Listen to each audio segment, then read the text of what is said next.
సరిగ్గా 100 ఏళ్ల క్రితం నాటి ఓ హత్య మళ్లీ మన దేశంలో వైరల్గా మారింది. రచయిత ధవల్ కులకర్ణి రాసిన the Bawla murder case love lust crime in colonial India పుస్తకం వల్ల మళ్లీ ఈ కథపై అందరికీ ఆసక్తి కలిగింది. ఎందుకంటే ఈ కేసు నాడు బ్రిటిష్ ప్రభుత్వాన్ని చిరాకు పెట్టింది.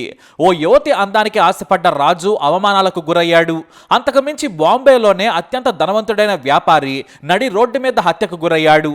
మరో విశేషం ఏంటంటే ఓ నిందితుడి తరపున ఫాదర్ ఆఫ్ పాకిస్తాన్ గా పిలువబడే మహమ్మద్ అలీ జిన్నా భారీగా ఫీజు తీసుకుని కోర్టులో వాదించాడు. ఇంతకీ ఆ కథ ఏంటి, ఆ హత్య వెనుకున్న మిస్టరీ ఏంటో చూద్దాం. 1925 జనవరి 12న బాంబే శివారు ప్రాంతంలోని రోడ్డుపై కారు వేగంగా వెళుతోంది. ఆ రోజుల్లో కార్లు అతి తక్కువగా ఉండేవి. అయితే ఆ కారులో ఉన్నది అబ్దుల్ కదీర్ బావలా. ఇతని వయసు 25 ఏళ్లు. బాంబేలో పేరున్న లక్షాధికారి. దేశం మొత్తం వస్త్రాలను సప్లై చేసే వ్యాపారిగా పేరుంది. ఇతను ఆ కారులో ప్రయాణిస్తూ ఉన్నాడు. తన ప్రియురాలి ముంతాజ్ బేగం పక్కనే కూర్చుంది. వెనుక మరో ఇద్దరు కూర్చున్నారు. అయితే ఇతను వ్యాపారి మాత్రమే కాదు, మున్సిపల్ ఆఫీసర్ కూడా. వీరు ప్రయాణిస్తూ ఉండగా వీరి కారుకు మరో కారు అడ్డొచ్చింది. దీంతో సడన్ బ్రేక్ వేశాడు బావలా. కారు ఆగింది. అంతే, ఎదురుగా ఉన్న కారులో నుంచి 6 వ్యక్తులు కిందికి దిగారు. మరో కారులో 2 వచ్చారు. మొత్తం 8 మంది కారును చుట్టుముట్టి ముంతాజ్ బేగంను మాతో పంపమని ఆర్డర్ వేశారు. కానీ బావలా అందుకు ఒప్పుకోలేదు. దీంతో ఓ వ్యక్తి బావలాను కాల్చి చంపేశాడు. అయినా సరే ముంతాజ్ బేగం కారు దిగేందుకు ఒప్పుకోలేదు. దీంతో పెనుగులాట జరిగింది. ఆమె మొహానికి గాయం కూడా అయింది. అయితే ఈ ఘటన జరుగుతున్న సమయంలో పక్కనే ఉన్న గ్రౌండ్ లో యూరోప్కు చెందిన సైనికులు గేమ్స్ ఆడుకుంటున్నారు. ఆ తుపాకీ చప్పుడు విన్న వాళ్ళు వేగంగా రోడ్డు మీదకి వచ్చేశారు. దుండగులను అక్కడి నుంచి వెళ్లిపోవాలని సూచించారు. కానీ ఆ వచ్చిన వాళ్ళు వినలేదు. వాళ్ళు ముంతాజ్ బేగం ఎత్తుకెళ్లేందుకు ప్రయత్నించారు. దీంతో ఆ సైనికులు కూడా తిరగబడ్డారు. ఈ క్రమంలో ఓ సైనికుడికి బుల్లెట్ గాయమైంది. చివరకు వాళ్ళంతా దొండగల మీద దాడి చేయడంతో కారులో పారిపోయారు. అయితే పరిగెడుతూ కారెక్కే క్రమంలో కింద పడ్డ ఓ దొండగుడిని పట్టుకున్నారు సైనికులు. అతడిని పోలీసులకు అప్పగించారు. ఇక బావ్లాను ముంతాజ్ ను లీలావతి ఆసుపత్రికి తరలించారు. కానీ బావ్లా అప్పటికే చనిపోయాడు. ఇక ముంతాజ్ అప్పటికే గర్భంతో ఉంది. ఆ మర్నాడు టైమ్స్ ఆఫ్ ఇండియాతో పాటు ఇల్లుస్ట్రేటెడ్ వీక్లీ మ్యాగజైన్, బాంబే టైమ్స్ తో పాటు హిందీ, మరాఠీ పత్రికల్లో ఈ వార్త ప్రముఖంగా వచ్చింది. నడి రోడ్డుపై ప్రముఖ ధనవంతుడైన వ్యాపారి అబ్దుల్ కదీర్ బావ్లాను కాల్చి చంపారని వార్తలొచ్చాయి. జనం దీన్ని తీవ్రంగా తప్పుపట్టారు. బ్రిటిష్ పాలనలో రక్షణ లేదని విమర్శలొచ్చాయి. దీంతో నాటి British police commissioner Patrick Kelly మీద ఒత్తిడి పెరిగింది. ఈ కేసును సీరియస్ గా విచారించాలని ఉన్నతాధికారులు బ్రిటిష్ పాలకులు ఆదేశించారు. కానీ అసలైన కథ ఎక్కడి నుంచే మొదలైంది. దొరికిన ఓ దొండగుడి సాయంతో ఇండోర్లో మిగతా 7 పోలీసులు అరెస్టు చేశారు. కాకపోతే అసలు కథ ఇండోర్ నుంచే మొదలైంది. బావ్లా ప్రియురాలు ముంతాజ్ బేగం అత్యంత అందగత్తె. ఆమె అందం గురించి నాటి పత్రికలు పొగిడేవి. ఫోటోలు కూడా ప్రచురించాయి. ఈమె పంజాబ్ కు చెందిన ఓ ముస్లిం కుటుంబానికి చెందిన మహిళ. ఈమె తల్లి పంజాబ్ లోని రాజుకు చెందిన కోర్టులో పనిచేసే ఓ మహిళ కూతురు. అయితే ఆమెను ఇండోర్ సంస్థానం రాజు మహారాజా తూకోజీరావు హోల్కర్ III తన స్నేహితుడింట్లో చూసి మనస్సుపడ్డాడు. అప్పటికి ఆమెకు 12 ఏళ్లు మాత్రమే. ఆ సమయంలోనే ఆమెకు ఆశలు కల్పించి తన కోటలో ఆమెను ఉంచుకుంటాను, పెళ్లి చేసుకుంటానని ముంతాజ్ తల్లిదండ్రులకు చెప్పాడు. మహారాజు అడగడంతో వారు సరేనని పంపించారు. ఆమె అందానికి బానిసయ్యాడు రాజు. కానీ బ్రిటిష్ చట్టాల ప్రకారం 14 ఏళ్లు వస్తేనే మైనారిటీ తీరినట్లు. మగవారికి 16 ఏళ్లు. దీంతో తన అంతఃపురంలోనే ఆమెను ఉంచాడు. అయితే ఆమెను మచ్చిక చేసుకుని శృంగారం చేయాలనేది రాజు కోరిక. కానీ ముంతాజ్ మాత్రం రాజుని ఇష్టపడలేదు. నువ్వు ఒప్పుకుంటే నీకు ఏది కావాలంటే అది ఇస్తానని కాళ్ళ దగ్గర కూర్చున్నాడు. కానీ ముంతాజ్ మాత్రం నిన్ను పెళ్లి చేసుకోనని తెగేసి చెప్పింది. అయినా కూడా రాజు పట్టు వదలలేదు. చివరికి ఆమెకు 16 ఏళ్ళు వచ్చిన తర్వాత ఆమెను మళ్లీ బ్రతిమలాడాడు. ఓ పెద్ద బంగాళాలో ఆమెను దాచాడు. అయినా సరే ముంతాజ్ తలొగ్గలేదు. ఆమెకు కావాల్సినన్ని బట్టలు, నగలు అందించాడు. 10 మంది పనివాళ్లను ఉంచాడు. ఎంత చేసినా సరే ముంతాజ్ మాత్రం అస్సలు ఒప్పుకోలేదు. అలానే 10 ఏళ్ల పాటు అంతఃపురం నుంచి బయటకు కూడా రానివ్వలేదు. అలా 22 ఏళ్ళు వచ్చాయి.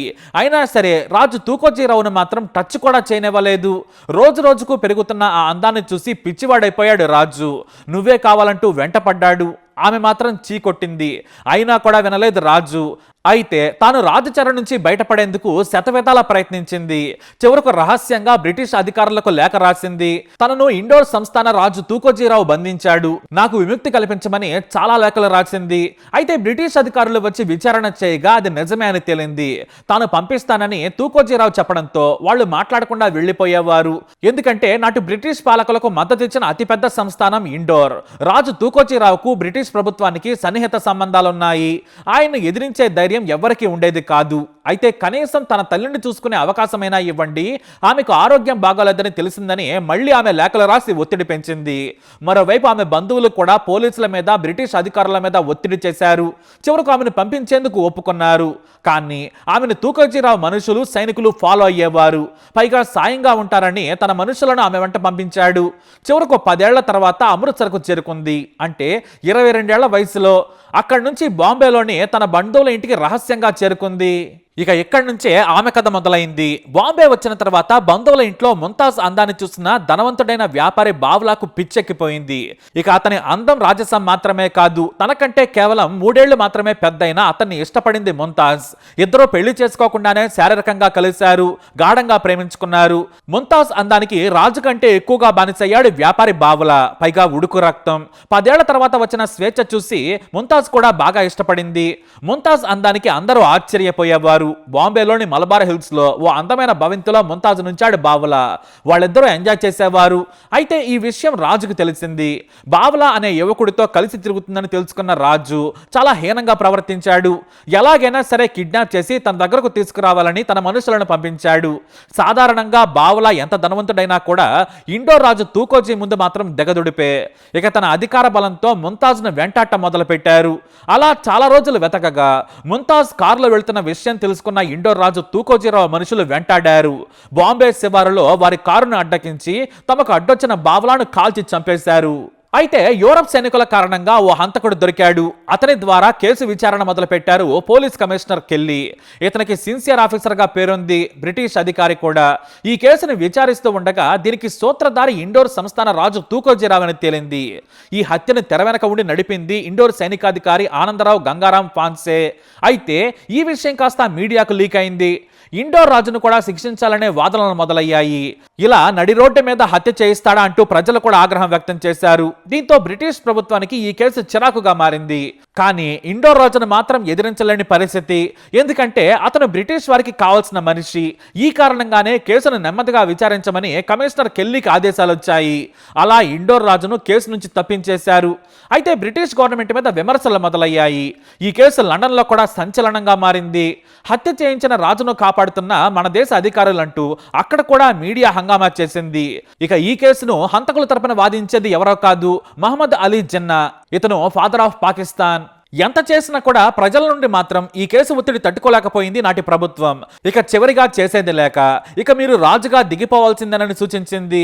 బ్రిటిష్ వారి కోరిక మేరకు తన కొడుకును రాజుగా ప్రకటించి గద్దె దిగాడు. అంతేకాదు ఆ తర్వాత ఓ అమెరికా మహిళను పెళ్లి చేసుకున్నాడు తూకోజీరావు. అక్కడి నుంచి మెల్లిగా లండన్ చెక్కేశాడు. కానీ మన దేశంలో ఈ కేసు మాత్రం సంచలనం సృష్టించింది. మరీ ముఖ్యంగా ముంబైలోని మీడియా సంస్థలు ప్రతిరోజు ఈ కేసు గురించి వార్తలు రాసేవి. అయితే ఇండోర్ ఆర్మీ అధికారి ఆనందరావును కాపాడేందుకు ఏకంగా ఖరీదైన లాయర్గా పేరున్న మహమ్మద్ అలీ జిన్నా వాదనలు వినిపించడం మొదలుపెట్టారు. అంతేకాదు హంతకుల తరపున పేరున్న లాయర్లు రంగంలోకి దిగారు. ఇక ఈ మహమ్మద్ అలీ జిన్నానే దేశ విభజనకు కారణమైన విషయం మనకు తెలిసిందే. 6 నెలల పాటు వాదోపవాదనలు జరిగాయి. అయితే యూరప్ సైనికులు ప్రత్యక్ష సాక్షులుగా ఉండడంతో ఈ కేసులో తొందరగానే తీర్పు వచ్చింది. బాంబే హైకోర్టు ఈ కేసు వాదనలతో దద్దరిల్లిపోయేది. చివరకు మహమ్మద్ అలీ జిన్నా ఇండోర్ ఆర్మీ అధికారికి శిక్ష పడకుండా బయటపడేశాడు. కానీ మహారాజు తూకోజీరావును మాత్రం ఈ కేసులోకి రాకుండా బ్రిటిష్ అధికారులు సాయపడ్డారు. కానీ రాజు తనపై చేసిన ఆకృత్యాలను కోర్టులో హాజరై చెప్పింది ముంతాజ్ బేగం. తనను బంధించాడని చెప్పింది. అయితే కేసు విచారణ సాగుతుండగానే ఓ ఆడపిల్లకు జన్మనిచ్చింది ముంతాజ్. కానీ పాప పురిటిలోనే చనిపోయింది. ఇక్కడే ఇండోర్ రాజు తూకోజీరావు చంపించాడు, నర్సులే నా బిడ్డను చంపారని కోర్టులో ఆరోపించింది ముంతాజ్. కానీ సాక్ష్యాలు లేకపోవడంతో రాజును కనీసం కేసులో కూడా పేరు పెట్టేందుకు బ్రిటిష్ పాలకులు ఒప్పుకోలేదు. ఇదిలా ఉంటే ముంతాజ్ కు ఈ కేసు కారణంగా హాలీవుడ్ సినిమాలో నటించే అవకాశం వచ్చింది. ఆమెకు ఇంగ్లీషు, హిందీ, పంజాబీలు అనర్గళంగా వచ్చు. దీంతో హాలీవుడ్ లో తన అదృష్టాన్ని పరీక్షించుకునేందుకు అమెరికా వెళ్లిపోయింది. కానీ ఆ తర్వాత ఏం జరిగిందనేది ఎవరికీ తెలియదు. కనీసం ముంతాజ్ ఏమైందనేది కూడా చరిత్రలో లేదు. కానీ ఆమె అందం కారణంగా రాజు గద్దె దిగిపోయాడు. చివరకు దేశమే విడిచి వెళ్లిపోయాడు. ఆమె అందం కారణంగా ప్రియుడు హత్యకు గురయ్యాడు.